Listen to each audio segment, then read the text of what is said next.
class. Today I am going to start new chapter number 4, that is sorting materials into groups, and this is lecture 1. So let's see about the objects around us. There is such a vast variety of objects everywhere. We see around us a chair, a bullock cart, a cycle, cooking utensils, book, clothes, toys, water, stone, and many other objects. All these objects have different shape, color and uses. See, in our daily life, a variety of items are present everywhere. हमारे चारों ओर बहुत different तरह के objects हैं और बहुत सारे objects हैं जो कि अलग अलग कलर, अलग अलग शेप और अलग अलग उनका यूज़ है.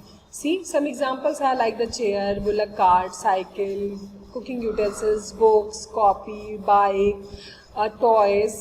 ये सब अलग अलग चीज़ें हैं जो कि अलग अलग शेप की, अलग अलग कलर की हैं और सबका यूज़ भी अलग है. तो अगर हमें इन ऑब्जेक्ट्स को अलग करना हो कि बुक एक जगह या फिर लिविंग और नॉन लिविंग को एक जगह करना है, तो इसे क्या कहेंगे? That is sorting material. Materials को उनके गुण के, उनके कैरेक्टरिस्टिक्स के बेसिस पे ग्रुप करना, that is the sorting material into group. All the objects around us are made of one or more materials. जितने भी ऑब्जेक्ट्स हमारे पास, हमारे चारों ओर हैं, वो एक या एक से ज़्यादा चीज़ से मिलकर के बने होते हैं. फॉर एग्जाम्पल, आपने बकेट देखी होगी, बाल्टी, वो सिर्फ प्लास्टिक के भी होते हैं, सिर्फ आयरन के भी होते हैं, कुछ सिर्फ स्टेनलेस स्टील के भी होते हैं, और कभी कभी ऐसा होता है कि जो प्लास्टिक की बकेट है उसका जो होल्ड करने वाला पार्ट होता है वो मेटल का बना हुआ है. तो एक ही मटेरियल है, कभी एक ही चीज़ से मिलकर के बना है, कभी एक से ज़्यादा. These materials may be glass, metal, plastic, wood, cotton, paper, mud और soil. ठीक है, इन सारी चीज़ों से मिलकर के बना हो सकता है.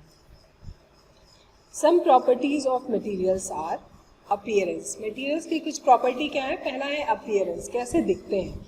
Materials usually look different from each other. Wood looks very different from iron. Iron लकड़ी से अलग दिखता है, लकड़ी आयरन से, और प्लास्टिक लकड़ी से अलग दिखता है. सबकी अलग अलग प्रॉपर्टी है. तो अपीयरेंस मीन्स देखने में सारे मटेरियल्स एक दूसरे से डिफर होते हैं. Iron appears different from copper और एल्यूमिनियम, और आयरन जो है वो एल्यूमिनियम और कॉपर से डिफरेंट दिखता है. At the same time there may be some similarity. लेकिन आयरन, एल्यूमिनियम और कॉपर में कुछ सिमिलैरिटीज़ भी होते हैं कि ये सब क्या है, ये सब हार्ड है. ठीक है, इनको अगर आप बीट करोगे, ठोकोगे, तो ये साउंड प्रोड्यूस करते हैं. ये शीट में कन्वर्ट हो जाते हैं, वायर्स में कन्वर्ट हो जाते हैं, जो कि ये प्रॉपर्टी आयरन, कॉपर और एल्यूमिनियम की सेम है, और ये सारी प्रॉपर्टीज़ वुड में नहीं पाई जाती. ठीक है ना. तो कुछ डिसिमिलैरिटीज़ हैं, लेकिन कुछ ऐसी भी चीज़ें जिनके आपस में सिमिलैरिटीज़ भी होती हैं. सम मटीरियल्स हैव लस्टर. कुछ मटीरियल्स में चमक होती है. जैसे देखिए, जितने भी मेटल हैं, आयरन, कॉपर, एल्यूमिनियम, ब्रास, इन सब की अपनी चमक है. प्लैटिनम, गोल्ड, सिल्वर, सबके पास अपनी एक चमक है. लेकिन ऐसा प्लास्टिक और लकड़ी के साथ नहीं है.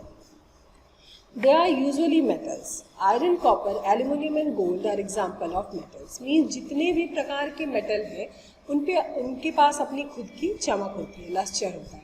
Some metals often lose their shine and appear dull. हाँ, हालांकि कुछ मेटल जो है वो अपनी शाइन को लूज कर देते हैं, ख़त्म हो जाता है और वो डल दिखने लगते हैं. Because of the action of air and moisture on them. क्योंकि एयर और मॉइस्चर उन पर वर्क करता है. जैसे आपने देखा होगा कि अगर हम आयरन के आर्टिकल को ज़्यादा देर तक बारिश में या बाहर जहाँ पानी है वहाँ छोड़ देते हैं, तो धीरे धीरे वो एयर और वाटर के कॉन्टैक्ट में आते हुए क्या हो जाता है, रस्टेड हो जाता है, उसमें जंग लग जाती है, वो धीरे धीरे अपनी चमक खो देते हैं. लेकिन फिर भी जितने मेटल्स हैं उनके पास अपनी शाइन होती है. Hardness. When we press different materials with our hands, some of them may be hard to compress, while others can be easily compressed. अगर हम सारी मटेरियल्स को दबाते हैं, हाथ से प्रेस करते हैं, तो देखिए कॉटन को प्रेस करेंगे तो वो इजीली प्रेस हो जाएगा. लेकिन अगर हम अपने घरों में जो कंटेनर्स हैं, यूटेंसिल्स हैं, बर्तन हैं, उन्हें हाथ से कंप्रेस करोगे तो क्या वो दबेगा? नहीं. तो हम हार्डनेस और सॉफ्टनेस के बेसिस पे भी चीज़ों को अलग कर सकते हैं. We can easily scratch some materials while some cannot be scratched so easily. Materials which can be compressed or scratched easily are called soft, while other materials which are difficult to compress are called hard. जिन्हें हम easily compress कर सकते हैं या scratch कर सकते हैं उन्हें सॉफ्ट कहते हैं. लेकिन बाकी को क्या कहते हैं? हार्ड, जो इजीली कंप्रेस नहीं होते.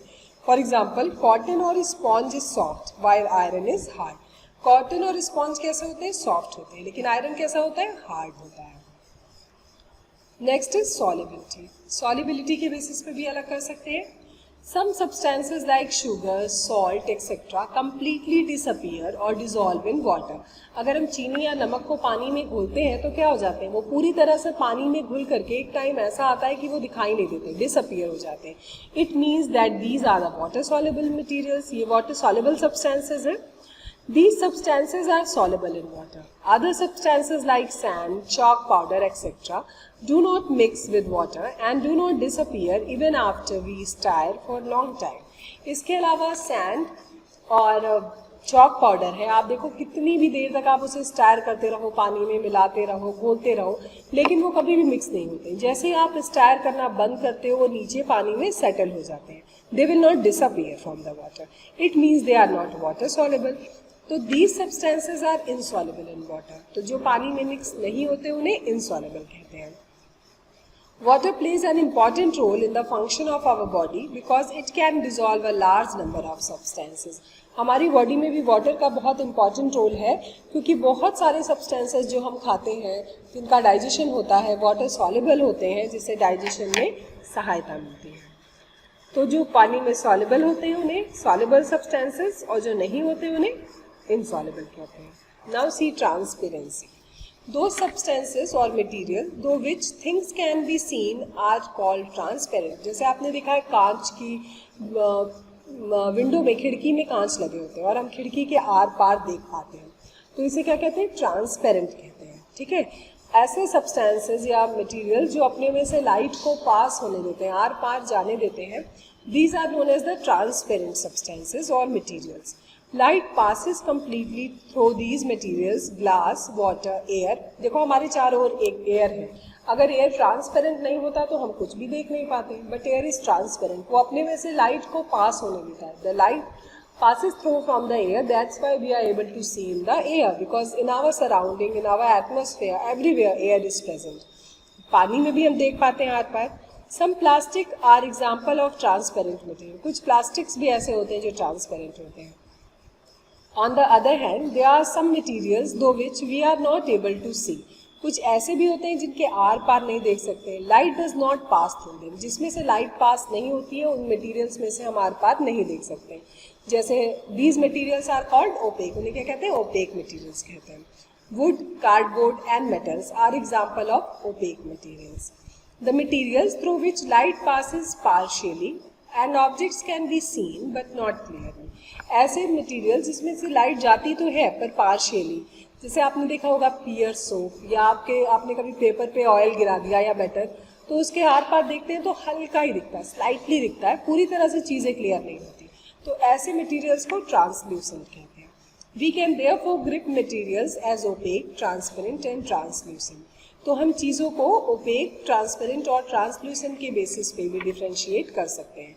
जिनके आर पार नहीं दिखाई देता है या जिस मटेरियल्स में से लाइट आर पार नहीं जाती है उसे ओपेक, जिसमें से लाइट आर पार जाती है और हमें आर पार दिखाई देता है that is transparent. And in which materials the light can not passes, fully can not passes, partially pass होता है, हमें आधी चीज़ें दिखाई देती है, आधा हल्का धुंधला दिखाई देता है, उसे ट्रांसल्यूसेंट कहते हैं. So your chapter is completed. It's a very little chapter. I hope it's clear to you. So keep learning. Happy learning. Thank you. We'll meet in the next lesson.